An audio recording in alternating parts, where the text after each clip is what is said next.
Brigade Mekanik ke-47 Ukraina baru-baru ini kembali memamerkan ketangguhan militernya di hadapan orang-orang pembela Rusia.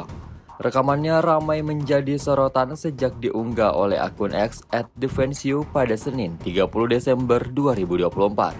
Dalam rekaman tersebut dapat dilihat bagaimana artileri, mortir, drone FPV, dan ATGM oleh angkatan bersenjata Ukraina bekerja memukul mundur dan menangkis serangan Rusia yang berdatangan.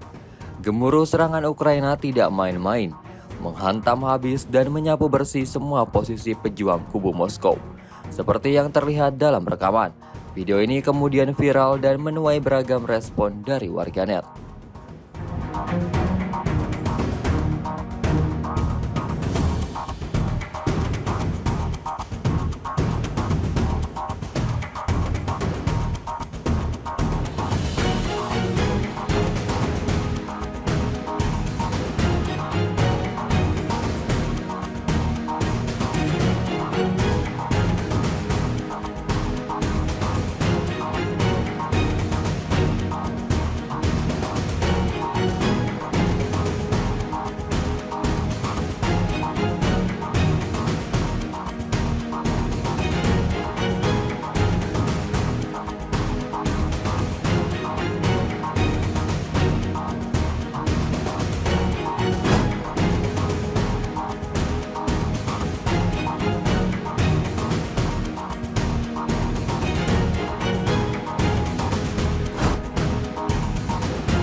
Download Tribun X sekarang, menghadirkan lokal menjadi Indonesia.